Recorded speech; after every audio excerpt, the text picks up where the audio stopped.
The presentation tonight is a computer weather applications.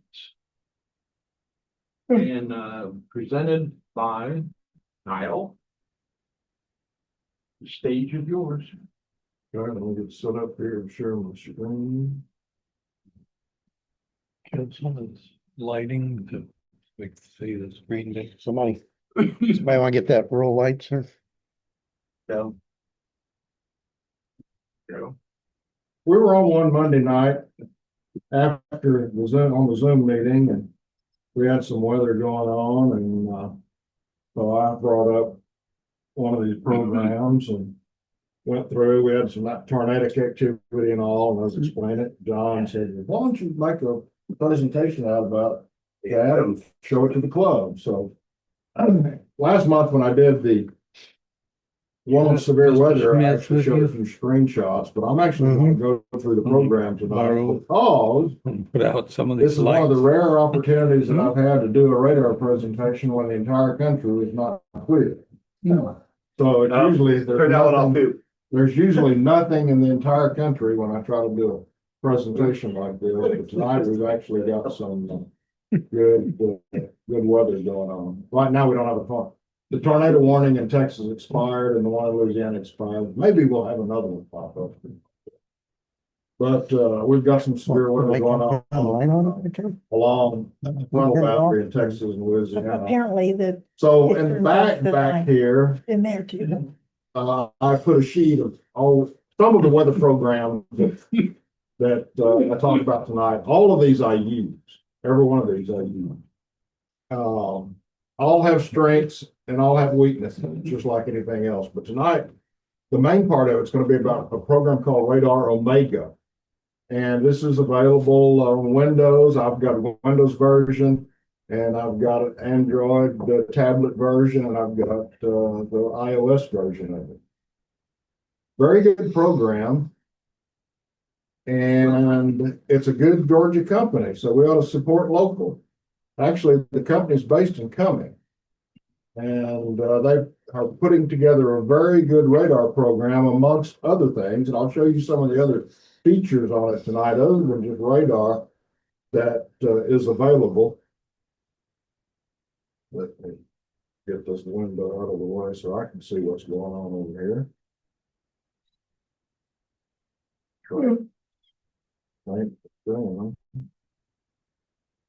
You want to turn your mic on? I'll turn mine off. They probably hear you better that way. Okay. Okay, now I've got my mic on.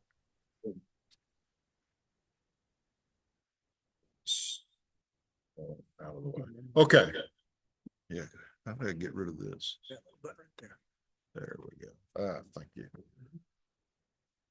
So I'll start out talking about some of the other features, and then we'll dive right down into a deep dive on the radar portion of this.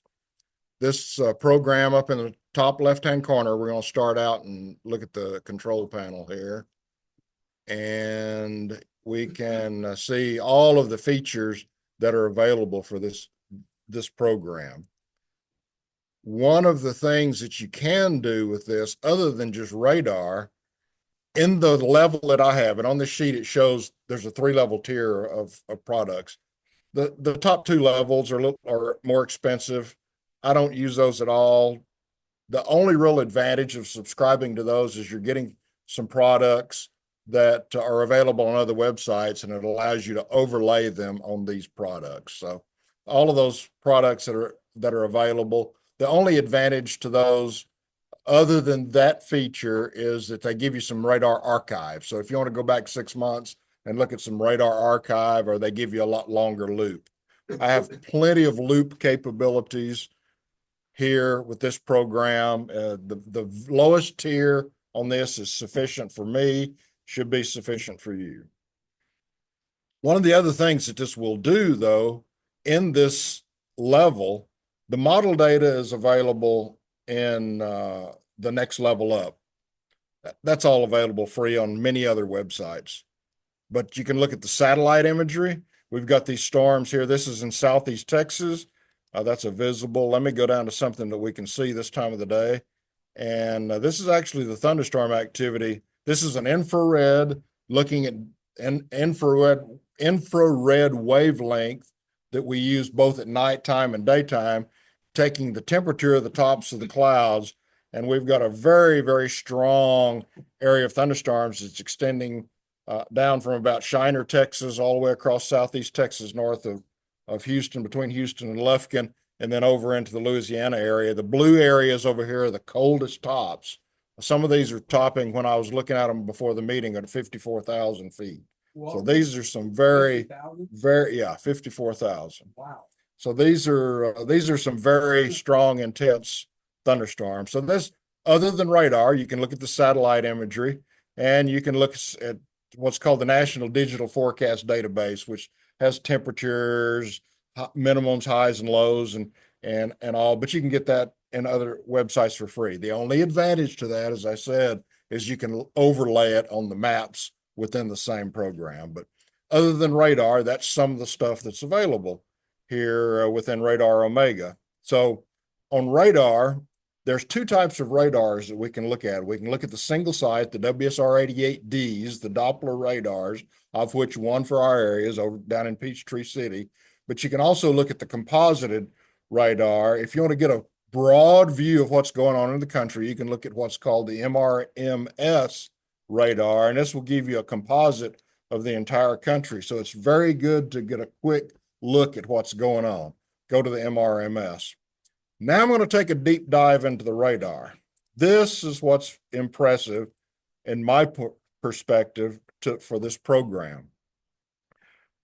I've got, as you can see on here, I'm in what's called high-res reflectivity, and I've got the elevation set at 0.5 degree elevation. That's the lowest elevation currently that the radar will do. And because this is what's called a volumetric radar, you can actually choose different elevations and look at the clouds, look at the thunderstorms in various slices in elevation of the radar. But typically I'll leave it at 0.5 degree elevation unless I want to look at some kind of feature up at an elevated feature within a thunderstorm.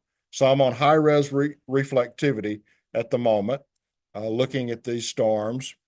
And I got to move this out of the way again. Can you minimize that bar? Maybe the green arrow there.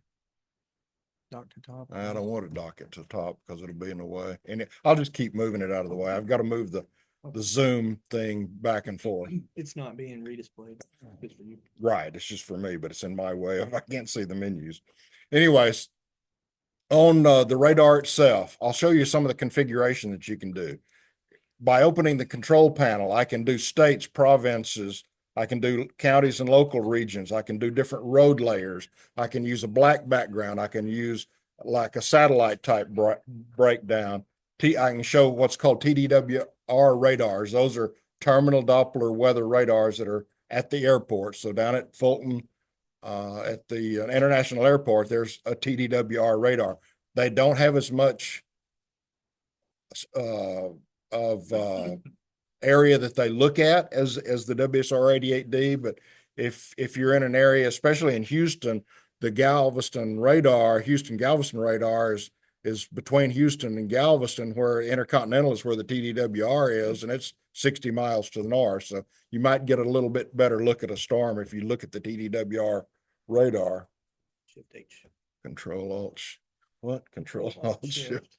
Control. We're trying to get rid of Control Alt Shift H. There we go. This menu has been in my way up here. Escape to bring it back. Thank you. Thanks, Ethan. So showing the TDWR radars on or off, disabling map rotation, data opacity. I can change the opacity of data behind here. I can change it from UTC or your GMT time to local time. So those of you that want to display it in local time, you can display everything in here in local time. Location settings, I can go in here and do special things for locations within here. I can lock the screen. So there's all kinds. That's just the first configuration screen here. Now I go over to the data itself for the radar. I can actually go in here. There's many sites on the internet where you can actually download color tables. These color tables that bring out different types of features, and you can go to those sites. They're called .pal files, .pal, and you can download a lot of these and experiment with them because some may be a little bit better for color blindness, or some may be a little bit better for detecting certain features within the storm. But you can have your own color tables. The feed settings don't need to go through because unless you have a subscription to what's called Allison House, don't need to worry about that. Rapid sweep, it's a gimmick because all it does is show you the TV sweep of the radar around. Some people like to see the little line going around like the old radar. You have to pay extra for it, but it's a gimmick. Don't fall for it. Never think that that's the real thing because that's not how it works. So I've got reflectivity. I can actually set filters on the reflectivity, and I can take out things like ground clutter. As you see, I move this, all of the lower level activity, I can change this gate filter and I can filter out everything except the real strong stuff. Very, very handy if you want to filter your settings on any of these. Storm tracks, I can set the storm tracks on, off. I can do track cones, time points. I've got those turned on here. So you can see if I click on this particular cell that's identified, radar's given an identifier of D9. It's moving east-northeast at 40 miles an hour. This was the time it was measured. And then here's the details of that measurement. Tells you the maximum reflectivity, what the vertically integrated liquid size is, and if it's mesocyclone's been detected, a tornado vortex has been detected, it will tell you within this pane. And you can turn all of those on or off as you feel you need to. If you want to go to something besides miles per hour, you can go to knots, or you can go to kilometers per hour. If you're European, you can pick something other than imperial. New scan audible alert. And I have this turned on. If you hear a little swish sound, I like to leave it turned on because I can sit here. If I'm in the room and I'm looking at something else, I can tell when an update to the scan has come in because it gives me an audible alert that a new scan has come in. I can turn range rings on and off. All sorts of configuration here that we can do on that particular one thing. MRMS settings, as I talked about that composite, you can do the same thing with the gate filters. You can do a lot of changes and configuration on that. Satellite is, you can have a couple of settings. Same thing with the scan audible alert and following sector during playback if you're changing sectors. So some configuration there. Now we're down into the outlooks and monitoring. If I want to add on the Storm Prediction Center, SPC, so when you see these enhanced or slights or marginal that come out that get sent out on ARES, that's coming from SPC in Norman, Oklahoma. That's the Storm Prediction Center. So right now I've got those turned off, but let me go in and turn on the categoricals for day one. You see these lines appear here in the background. Now I've got those lines, and if I even just click on those, it's going to tell me what those are outside. We've got a tornado watch also, but I can go in here and click, and I can go in and see that particular point. It's going to show me everything that's in effect. There's a tornado watch in effect. Here's the probabilities from the Storm Prediction Center that's in effect, the percentage of probabilities of those. They're all here as you click on the area in the map. So let me turn those back off. Kyle, Yes. hey, now that you got their interest, maybe this would be a good time to hook them with the price. Yeah, it's $4.99 a month. A month. $4.99 a month. Radar Scope is cheaper because it's a $9.95 a year, $9.99 a year. But I think $4.99 a month is well worth it for all the features that you can have on this program. $8.99. And the nice thing about it is when you buy well, he just paid $8.99. Maybe it's an iPad. That's an extra $1 for you. Yeah. Yeah. One time, $8.99. Yeah, the nice thing about it is, which Radar Scope does not do this, you have to buy a subscription for the Windows. I'm running Windows here. I've got it on my Windows box and my iPhone and tablet all for the same thing. It covers it. Radar scope's good, but this is better. Exactly. You got to have a subscription for each device, which they're ripping you off. So those outlooks, we could go into hurricane. You can put the tracks on there. Not going to go into that. The hydrological center, heavy rain, excessive rainfall outlooks, you can overlay those on the screen. Merely click on them when they're active and you can see what it is. Fire weather monitoring, winter weather advisories, all of your forecast, probability of freezing precipitation. You can go in here and put climatology on there. The Climate Prediction Center puts out long range, and we're going to be above normal, below normal on rainfall, above normal, below normal on temperatures. You can overlay those. Most of these you can change the polygon fill opacity on. You can change the thickness of the lines. Highly configurable. Mesoscale discussions. Storm Prediction Center puts out mesoscale discussions on this convective activity that's going on, and you can see what's going on in their minds about what they're going to be doing. And a lot of those, if you read them, you'll say, watch will be issued shortly. And that's when Peachtree City is going to be coordinating with them, but they'll put that in the discussion that they're thinking about putting out a watch. So you can get a heads up on what's going on by reading those mesoscale discussions. As a matter of fact, we've got one right here, tornado watch. Let's snoop in on this in a minute and see what they've got going on with that. This is the current storm that's going on right now. This is all live. Now here's the weather alerts layer. You can put your tropical, your storm-based, tornado warnings, severe thunderstorm warnings. I can change the colors. I can go in and configure the opacity, the border thickness. I can tell it to flash when a new one. Right now I've got it set to when a new warning is issued, it flashes at me for 60 seconds. So I've got my screen and I turn around here and I've got a flashing watch box or warning box. I can see that it's been issued within the last 60 seconds and I can draw my attention to it. I can set an alarm for that gives me an audible alarm. Lots of configuration. It's just amazing at the configuration that is available within this program.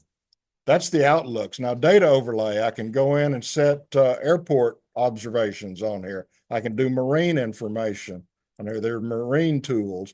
I can go in and put the surface fronts. If I want to turn surface fronts on, there's the warm front right now that's all of this activity is farming along. So I've put the overlay with the fronts on there. Local storm reports, and I've got these turned on. So when emergency managers, any of that sheriff's offices, storm spotters report local storm reports of any of these categories, it's going to pop up immediately when that's issued. And you can change the time interval options on it. You can change the type of storm reports that you want on here. Let me see if I can find one over here that was one issued a little bit ago, but it may have already expired. It was a hail report. Let me go back over here. No tornadoes today? There were earlier, but the atmosphere is calming down later in the day we go here. That was amazing what you showed us on that. So let's go over here to extend the time on the reports. And I can also go into archives here. I can go search date ranges. So if you want to see what happened with storm reports at a previous date, you can go in and do that also. But okay, here's one. Here's a little diamond over here. So here was a spotter hail report, 1-inch hail south of Schulenburg, Texas, Fayette County, came from the public, and you can see the remarks that they had there. So you can turn all of the spotter reports on. Lightning strikes, if you want to do lightning strikes, you can overlay them here, but if you get a real active storm, it's going to clutter everything up. So you can say 1 minute, 5 minute, 15, 30-minute intervals. You can change the color, you can animate them, you can do all of that stuff with them. Next, read history. Right now, I've got all of these turned off, but if I wanted to go in here and say, I want all reports that the radar detected 1-inch hail and I want them in the last 3 hours. There they are. So I can see the track of these storms over here. Here, go over in Louisiana, for instance, tells me the time, tells me the 1.75 inch, tells me what the vertically integrated liquid associated with that was. And there's the track of that storm. Let me zoom in. You can see the entire history of what the radar was detecting in here. And boom, look, we had a storm spotter report right there that verified that particular one. Very handy feature, very handy feature. Spotter network, I'm on the spotter network, and I encourage each one of you to go on. You don't have to be certified as an Aries or as a Skywarn spotter. However, they do make you take an online test. You can Google the answers, but if you've had Skywarn spotting courses, you can pass the test, but they require you to take a test. You get an ID, then you can get on Spotter Network and report these. National Weather Service watches these. These reports do flow into the offices, and they do watch these spotter networks. So you can plot those on here, and as the spotter reports them, you can see them in real time as they're reporting. And then if you want to see how many people are without power, you can actually layer over a report and see what state, county outages. You can do queries over here and see how many thousands of people are without power in a storm. Really interested in watching this during Helen. When Helen came up through Georgia and in the Carolinas, you could just see, oh, I know right where Helen's tracking, because you can just see all the counties, and they're just boom, boom, boom, 10,000 here, 100,000 here. You can just see the power outages going on. I've got my house on here. Put your house on here as a custom location. You can put several custom locations on here. That's what home is right now. It's got my house on here, but you can put points on here for custom locations, so you can drill down to the street level on this. Cyclone Port Network. Now, these are mainly over in Georgia, since this is a Georgia company. There are these real nice weather stations that are part of this up in, let's see, is this Pickens County, Bartow County, Pickens County. Very high resolution cameras. So I can go in here and look at these high resolution cameras, look at their weather stations and see their data on here. But these are part of what's called the Cyclone Port Network that you get as part of the program, and you can look at these cameras. University of Tennessee pays for every county EMA to have this program.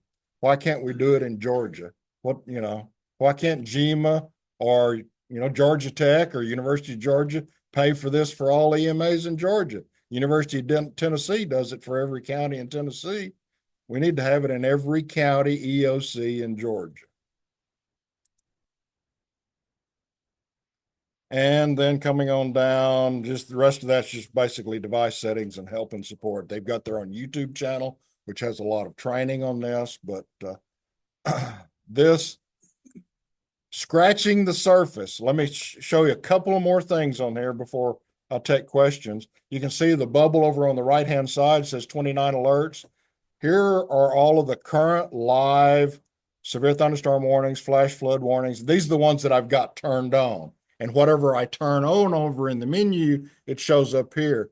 And this color, if you notice, corresponds to the severe thunderstorm warnings. If it's a tornado warning, that line will be red and the bubble will turn red. So you immediately know if there's a tornado warning that's been issued, because that bubble is going to turn red and you can go over.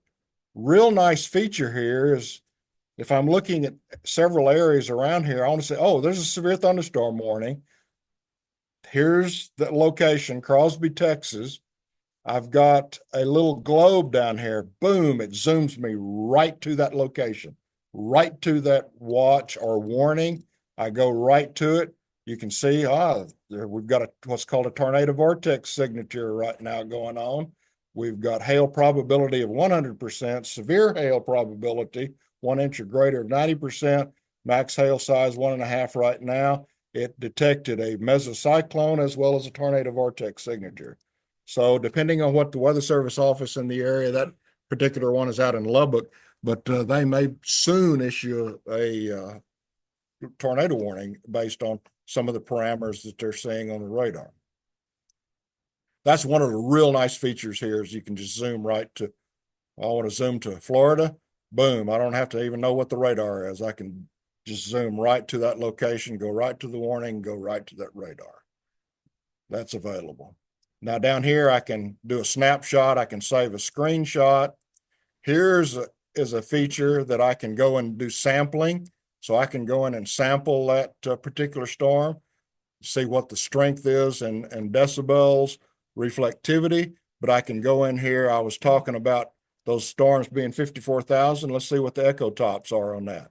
Those are topping 48,000 right now down in Florida. So I can do sampling of all of these and see what's going on.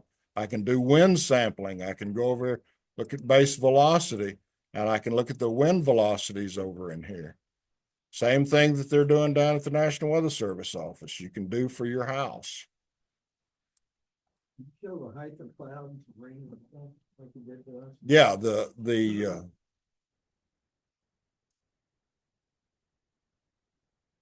tops Yeah. right there. There's 35 right at that look. Let's go back over to Texas. I know we've got some high tops over there. Let's go over here. Sample some of these particular one. This one's throwing 1.5 inch hail. Right now she's only around 36,000. She's a baby. She's a baby. By Texas standards, she's a baby. That's a bumpy ride if you're going. Yeah, let me back out here. I once saw a report coming out over the weather wire back when I was in college. There was a thunderstorm out near Austin, Texas, and the pilot sent in a pilot report. If you're a pilot, you know what a PIREP is.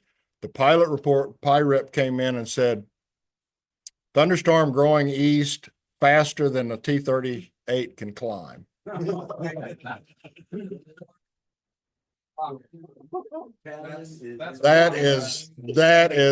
is an updraft. If the thunderstorm top is growing faster than a T-38 can climb, it's yeah. Yeah. So I can go over here. If I actually know what the radar identifiers are, I can go over here and put in the radar identifier and zoom right to that particular radar if I want to.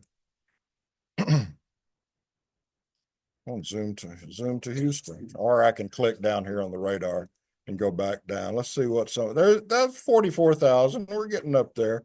Now here's tail end Charlie.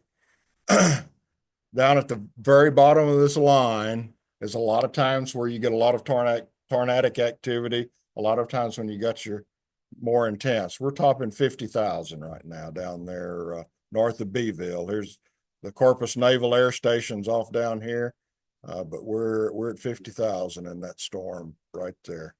So pretty good sized storms. Another nice feature, I can split screen. One other program will actually allow you to do 4 screens, but I can do a split screen. So if I want to look at reflectivity over on the left-hand screen, I can go over and do reflectivity on the left-hand screen. And then I can have my echo tops, any other product I can put on the other screen. And then my little cursor over here, if I want to see what's going on, I can actually see the exact point on each one. Very handy when you're looking at things like correlation coefficient and reflectivity or your storm velocities that you can see. I'm looking at the same spot on reflectivity. I'm looking at the same spot on correlation coefficient. So you can use that feature. Here's a nice feature. Let's go back to 1. So I've got a storm here and say it's moving into my area. And I want to see when this particular storm is going to reach my house. So let's say my house is over and about this area. This little funny looking symbol here, I can go over and pick this storm, come over here, say that's my house right there. I know that storm's moving at 45 miles an hour.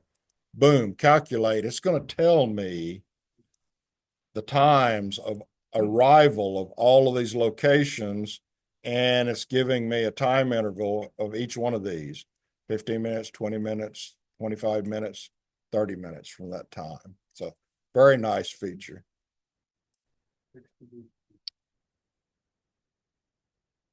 So I can measure too. I can go in and use this and measure. So if you want to try to get a speed of movement, you can actually run a loop. What I'll typically do is I'll run a loop, an hour loop, and say, okay, it started here and here. Take this tool. Okay, that's 35 miles an hour, 35 miles an hour, and then I can use it in the other tool. That's how I often use it. And I was using it the other night when we were having that line come through. Worked very well. Needed this so I could figure out when I could take my dog out, so. There you go. This one just allows you to turn the radars on and off. I never really fool with that one. Here's a drawing tool. So if you want to draw, you got some people on Zoom, you can draw on here and, draw smiley faces and things like that. But it has its own built-in drawing tool that you can do. So, yeah. Here it comes. It's like any multiplayer game lobby where they just start drawing graffiti on the. Exactly. So if you click down here in this bubble, this shows you all the products that are available. So I can go down here and look at the different products. This has what's called a 3D mode. It's kind of a poor man's 3D mode for this type radar, but I can actually go in here, and as I move it, I can see the tops here move around, and you see that they're higher and elevation and 3D mode. But I always do what? Can you pitch the map down like Google Earth? No, you cannot. It's more of a gimmick. I never go into 3D mode. But I see, and the tilts that I was talking about. So if I want to go in here, I can go up to different tilts. This is 1.3 degrees. So I'm looking at a higher elevation in the storm. You can pick out hail cores by doing that a lot of times, but useful for other types of work. But that's a quick run through of all the things that it can do. If anybody wants to get it and have a Zoom session some evening, we can do it after one of the meetings on a Monday or Thursday night. Be glad. Very easy to do over Zoom, because that's how we were playing with it one night, and be glad to do it. So any questions? So this is the $5 a month one? This is the $5 a month one. What do you get for the $9 one? Well, let's just go over to their site. Oh, real quick. Oh, man. I have to change my Zoom thing. I was going to show you the county warning areas if people weren't familiar with the county warning areas for Peachtree, but www.radaromega.com. The alpha level gets subscriptions. That's $12 a month. Beta is $9 a month. Gamma is $5. Right. Gamma's the one I've got. So beta, here's everything it says for, well, you get everything in Gamma, plus you get the MRMS data, the composite data. You get hail, rotation, lightning, and precipitation products included with that. You get a 150 frame animation. Big deal. You get the dual view with 50 frames. 90-day radar history, 5-year storm report archive, custom you can add more custom color tables, 75 custom locations. I mean, for commercial operations, yeah. So that's basically the mid-tier. Where does all this information come from? Is it all National Weather Service? Some of it is other industries. The power outages is coming from all of your power companies report that data. So all of that power outage information is coming from them. The various local offices as well as the national offices. See, all of the products for the National Weather Service don't come out of Peachtree City. Some of them come out of Norman, Oklahoma, which is the Storm Prediction Center. Some of them come out of the DC area. You've got your Maryland, your weather prediction center up there, your climatological center is different, your hydrological center is different. So it's a composite of all of that data flowing in, as well as spotter network data is flowing in. All this various data is flowing in that they're using. So. How long have these guys been doing this? Hmm? How long have these guys been doing this? I think they've been doing it for less than 5 years. I only think like, I hadn't heard of them. yeah, yeah. And the brand new one's called WeatherWise. WeatherWise.app is a very, I think they're less than a year old. They're nowhere this level, but WeatherWise, and then there's a totally free one. It's called supercellweather.net. It's very similar to the products that you get on GR level X, GR level 3. I got that level too. It's very similar to those, but let me give you a caveat to Supercell Weather. You've got to go get a key, registration key on either MapTiler or MapQuest. They're free, but you got to go look for a map key. You got to go into the developer section, get a map key. It's a big, long group of letters and numbers, and put in there to use supercellweather.net. It's a good program. It's totally free. But you're just getting the radar products in there. But it's nice, but it's nowhere near the level of Radar Omega on there. Do what? It's the layout is like 1970s. Yeah. Yeah. But yeah, none of them right now. And I've been a radar scope fan for years, but my new favorite's Radar Omega. So anyway. Maybe this is an embarrassing question. How long? Yeah, did he it take- showed us, on Monday, after Monday night, I think, it was, he pulled us up, and we got interested in talking about it. And all of a sudden, a tornado pops up in Texas, and then one pops up in Oklahoma, and he went down, he was showing us debris flying around, I think we saw cows. Yeah, so right now we don't have any chasers out. So what we were seeing that night, there are all these chasers that are, I'm going to use kind words. They're very, well, anyway. I'm on camera, so I'm not going to say it. But anyway, the chasers have spent a lot of money on high resolution. Some of them are using Starlink now and all, but they're all displayed on here. Right now, I don't see any chasers. I would show you some, but the chasers will have a little dot on there, and you can see them as they move around because they're displaying their GPS to the system. And that's what we looked at. You'll actually look at live tornadoes. You can go in, boom, and the chaser's there. He's right by the cell, and you can see he's got his camera on the tornado. I was watching one evening up in Nebraska, but those are all overlaid on here also. So that's all I've got. Thank you. Great. Thanks a lot.